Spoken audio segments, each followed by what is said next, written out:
پیغمبر اکرم مرسل اعظم آپ ارشاد فرماتے ہیں جو انسان، یہ نماز بھی میرے خیال میں کلپ بھی بن جائے گی، نوٹ بھی کر لیں، کہ اس میں جو جمعراتیں آئیں گی جسے شب جمعہ آپ کہتے ہیں، جمعرات کا جو دن ہوتا ہے جو یہ گزرا ہے، ایک نماز بتائی ہے پیغمبر اکرم نے اس میں کہ جتنی بھی شعبان کے یوم الخمیس ہیں، یعنی جمعرات کے دن ہیں، جتنے بھی شعبان میں جتنی بھی جمعرات پڑھیں گی اس میں 2 رکعت نماز مستحب ہے۔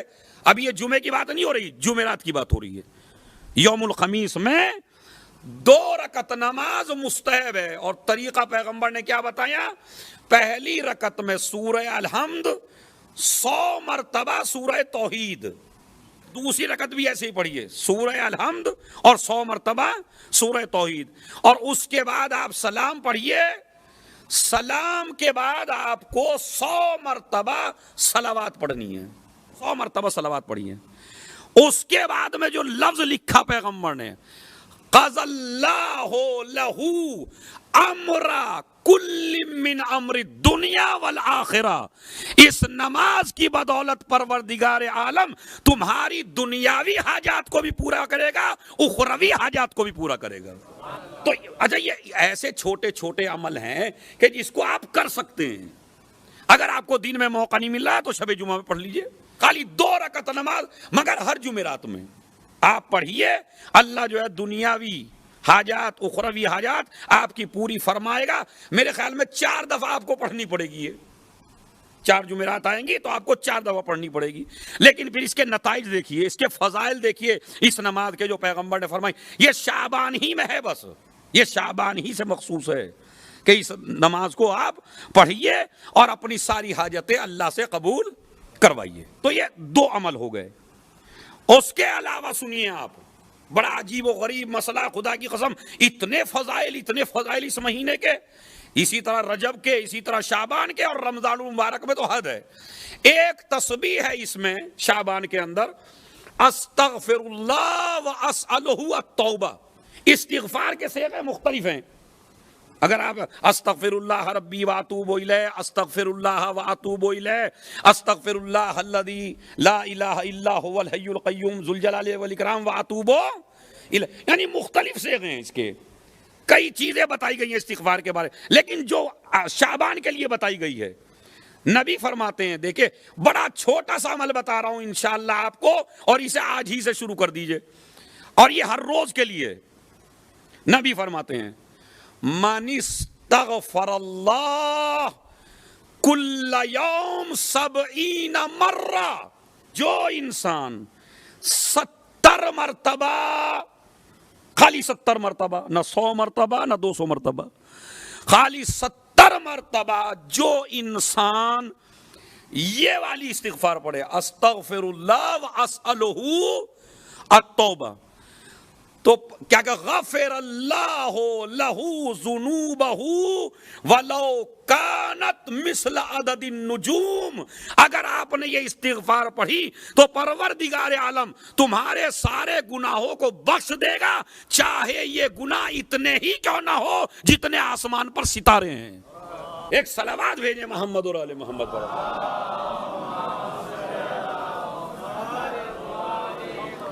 اب آپ دیکھ رہے ہیں، اور ایک استغفار میں نے بتائی تھی جو نماز عصر کے بعد ہے، جو شیخ صدوق علیہ الرحمہ نے لکھی ہے مالی شیخ صدوق میں، وہ میں پڑھ چکا ہوں آپ کے لیے، لیکن یہ استغفار خالی ہے شعبان المعظم، استغفر اللہ واسألہ التوبہ۔ اور یہ بھی اپنے ذہن میں رکھیے، بعض ہمارے یہاں اتنے مقدس بن جاتے ہیں، دیکھیں جو حد سے زیادہ مقدس بن جائے وہ بھی خطرناک ہو جاتا ہے۔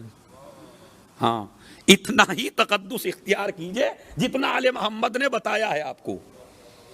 جب علی سے بھی زیادہ متقی ہونے کی کوشش کریں گے تو آدمی خارجی بنتا ہے، عابد نہیں بنتا ہے، سمجھ رہے؟ تو اتنا مقدس، پاکیزہ، بہت زیادہ دین سے بھی آگے چل رہا ہے، نہیں، غدیر کا تقاضا ہے، نہ پیچھے رہنا ہے نہ آگے جانا ہے، بالکل جہاں معصوم آپ کو ٹھہرا دے وہیں ٹھہریے آپ۔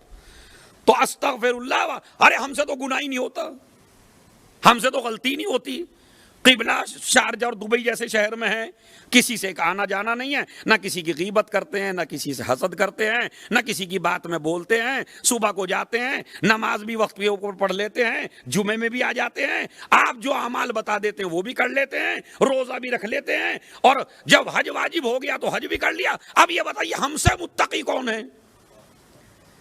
یہ جو تمہارے ذہن میں آیا ہم سے متقی کون ہے، یہی سب سے بڑا گناہ ہے۔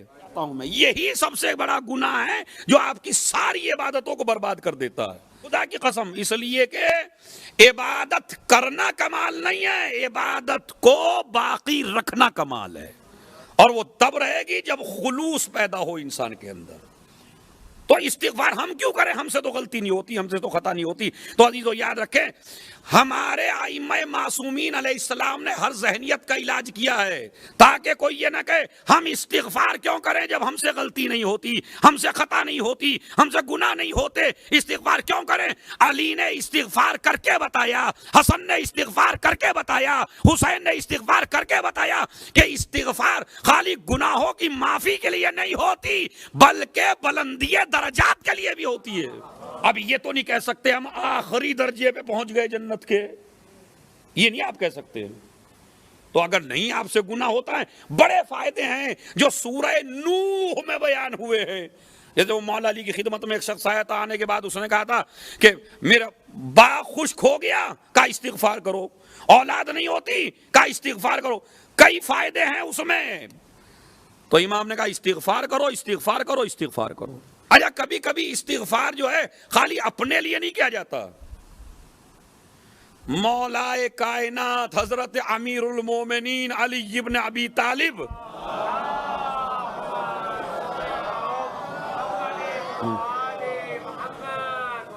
وہ فرماتے ہیں نہج البلاغہ میں، پہلا جملہ عجیبت لمن یقنط ومعہ الاستغفار، مجھے تعجب ہے اس انسان پر کہ جو رحمت الہی سے مایوس ہو جائے حالانکہ وہ استغفار کرنے پہ قدرت رکھتا ہو۔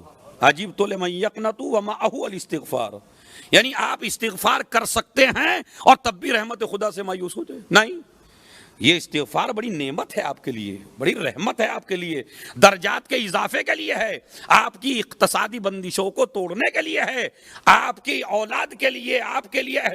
حد یہ ہے کہ کبھی کبھی آپ کے لیے نہ ہو تو آپ جو آپ کے آس پاس لوگ رہتے ہیں ان کے بچاؤ کے لیے بھی ہے۔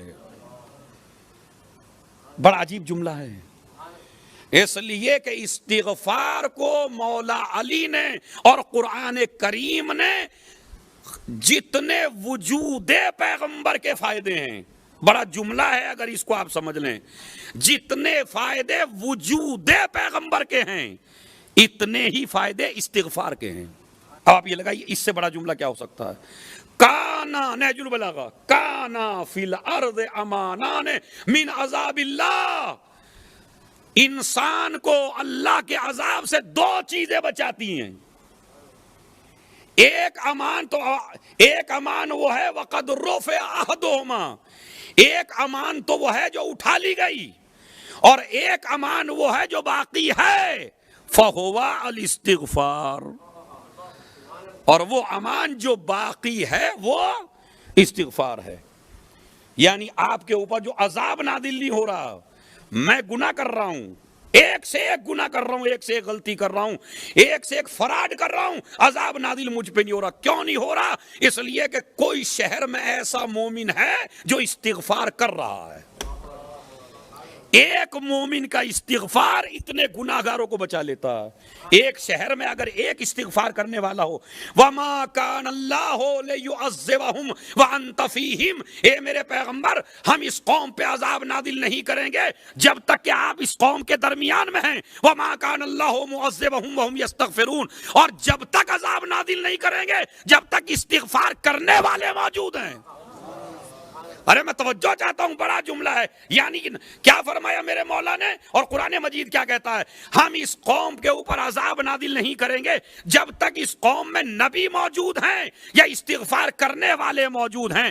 اور عزیزو یہ زمانہ تو وہ ہے کہ جس میں واقعاً یہ دونوں چیزیں موجود ہیں۔ اس لیے کہ محمد کا بیٹا بھی موجود ہے اور وہ استغفار بھی کر رہا ہے. ایک صلوات بھیجیں محمد اور آل محمد پر.